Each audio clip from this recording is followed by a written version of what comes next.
Hello everyone! Kumusta po kayo? Sana po ay nasa mabuti kayong kalagayan.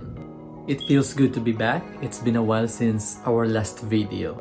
Sa previous video po natin ipinaliwanag ko na po ang DAR Conversion or Land Use Conversion, ang kahalagahan nito, ang kaibahan nito sa land use reclassification at ang criminal liability for illegal o premature conversion.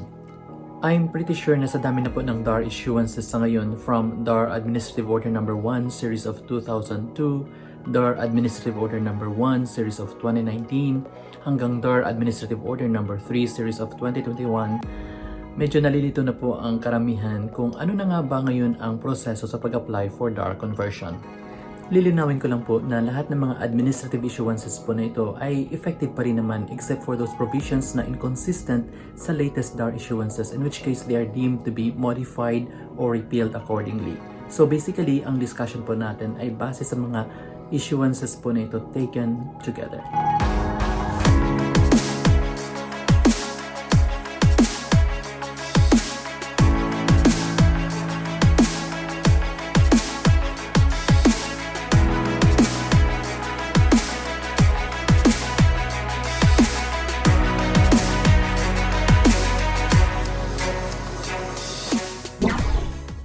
So, bakit ba kailangan ang DAR Conversion Order?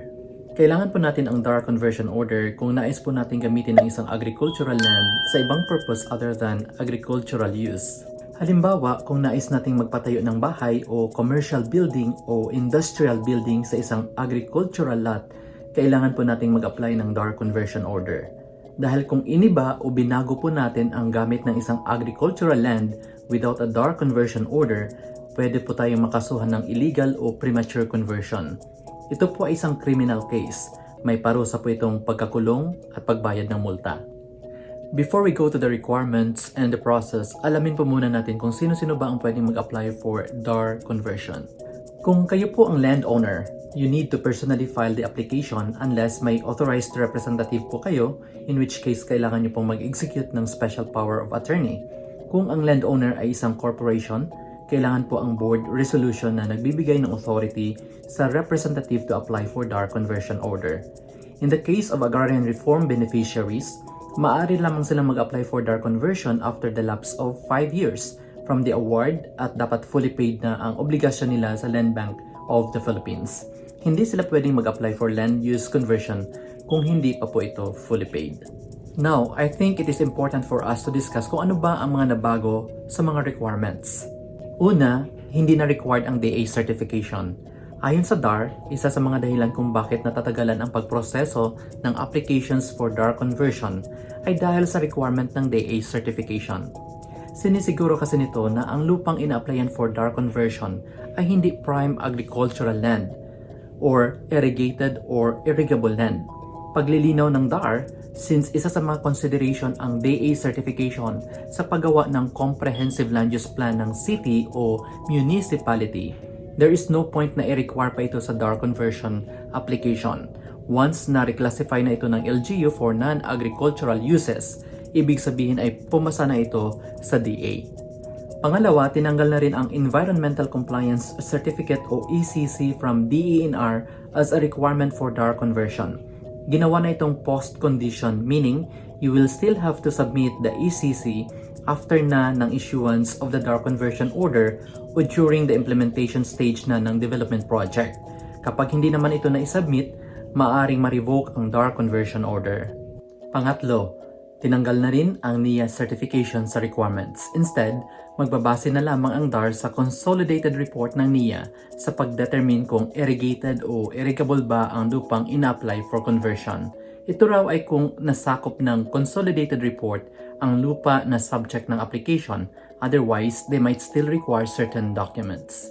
Pang-apat, pwede nang mag-submit ng electronic copy or e-copy lang ng titulo, unlike before na kailangan ang certified true copy from the Register of Deeds. Panglima, pwede nang mag-file ng application online. This is in line with the new normal para maiwasan ang direct contacts at ang pag-spread ng virus. At pang-anim, kung ang proyekto nyo po ay pasok sa critically important project, mas mapapabilis ang processing ng application dahil mas kokonti na lang ang requirements. 5 po ang categories ng critically important projects na ito: agro-industrial projects, energy projects, socialized housing projects, telecommunication sites or areas, at water-related projects. So now, ano-ano ba ang mga documentary requirements sa pag-apply for DAR Land Use Conversion? Except for the changes introduced by DAR AO number 01 series of 2019 and DAR AO number 03 series of 2021, ganun pa rin naman po ang mga documentary requirements sa pag-apply for DAR Conversion Order.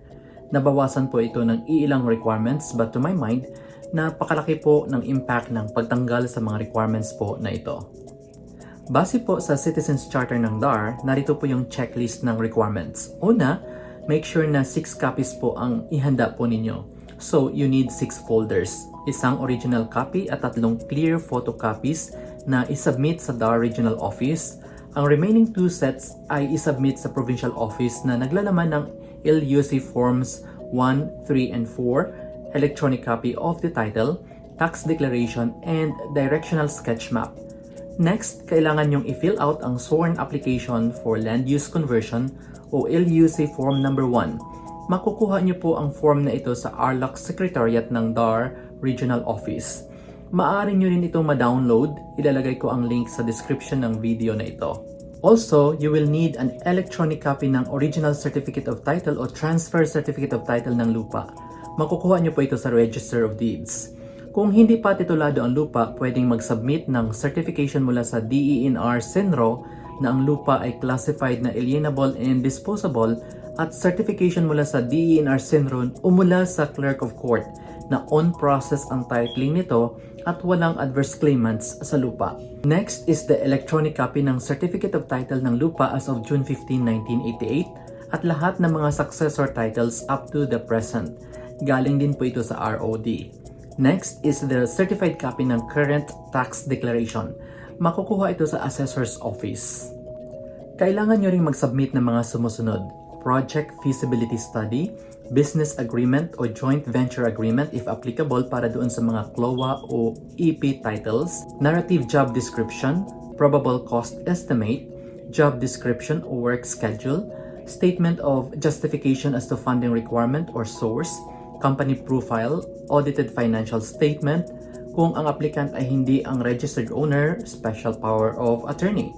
Kung ang applicant ay isang corporation o cooperative, Notarized Secretary Certificate, Vicinity Map, Topographic Map if applicable, Direction Map, Site Development and Perspective, Socio-Economic Benefit Cost Study, pictures or photographs of the property. If the subject land is mortgage, concurrence letter, dapat pumapayag yung pinagsanglaan. Business registration, if company, the GIS. If sole proprietor, DTI registration. Affidavit of undertaking, which is the LUC form number 2. Take note po, kung ang lupa ay tenanted, kailangang mabayaran po ng disturbance compensation ang tenant ng lupa. Certificate of Land Use Conversion, LUC Form number 3, hindi required kung special project undertaking. Notice of Posting, which is LUC Form number 4, hindi rin to required kung special project undertaking. Zoning Certification, kung located sa highly urbanized or independent component city, dapat mula ito sa HLURB or the SOD. Kung component city or municipality, mula sa Sangguniang Bayan o Sangguniang Panlalawigan, at hindi naman ito required kung SPU. Certification mula sa DENR na nagpapatunay kung ang lupa ay nasa loob ng NAIPAS, mossy and virgin forests, riverbanks, or swamp forests and marshlands within an environmentally critical area or ECA, or will involve the establishment of an environmentally critical project or ECP. Certification of full payment of amortization mula sa Land Bank kung ito ay EP o CLOA, that is LUC Form number 8. Certification mula sa PARO, if applicable para sa lupaing covered ng CLOA or EP. This is LUC Form number 9. Kung ang project ay isang special project undertaking, certification mula sa concerned agency na ang project na nangangailangan ng conversion ay isang priority project. Kung ang lupa ay located within an ECA or it involves the establishment of an ECP, required pa rin ang ECC pero post-compliance o post-condition na ito sa ngayon. Now, you already have all the requirements. Saan ba dapat mag-file na application for DAR Conversion Order? Kung ang lot area na ina-apply for conversion ay lagpas sa 5 hektarya, sa DAR Central Office dapat i-file ang application. Kung ito ay 5 hectares or below, the application must be filed sa DAR Regional Office. Pwede nyong isubmit yung application nyo kasama ng mga requirements through personal filing o by electronic filing. By electronic filing, it means you submit the PDF file ng application at ng mga annexes through email sa official email address ng DAR Regional Office. Kung kumpleto ang application requirements ninyo, ipapaalam naman ito sa inyo agad. May babayaran po kayo na 2,000 pesos na filing fee at 10,000 pesos na inspection cost. May additional 5,000 pesos kung ang lupang ina-applyan ay outside the island kung saan naroroon ang regional office. May bond na 2.5% ng zonal value kung ito ay cash bond at 15% naman kung ito ay surety bond.